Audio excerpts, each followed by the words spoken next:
The chances of the Federal Reserve, Fed, the central bank of the United States, raising interest rates by 50 basis points in March are increasing after the country's personal consumption expenditures, PCE, index showed that the trend of disinflation was reversed in January.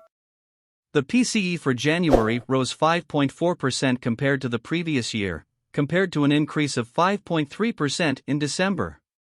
Last month's number was much stronger than economists' forecasts, which had predicted a 5% increase. The core index, which excludes prices of food and energy, rose 4.7% compared to 4.6% in December, and exceeded the estimated growth of 4.3%. On a monthly basis, the PCE gained 0.6% in January, compared to 0.2% in December and against expectations of a 0.5% increase. The core index also rose 0.6% in January, compared to a 0.4% increase in December and projections of a 0.4% increase. Risk assets fell after the index was released, with Bitcoin, BTC, slipping to $23,730, just above its lowest price this week. Nasdaq 100 index futures fell 1.9% and S&P 500 futures fell 1.4%. The PCE index measures consumer personal expenditures and remains the Fed's preferred inflation indicator.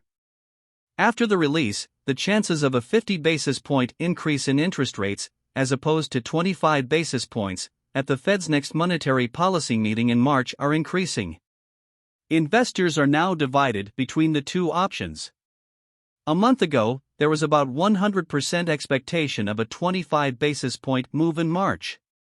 Although remaining high, inflation at the end of 2022 showed a downward trend, with Fed Chairman Jerome Powell saying in January that he was seeing signs of a disinflation trend. The PCE index number for January could call that into question. Inflation remains stubbornly between 4% and 5%, tweeted RSM chief economist Joe Bruswalis. Services inflation continues to rise with goods disinflation cooling off. The risk of a 50 basis point hike in March is increasing and we are moving towards a minimum peak of 5.5%.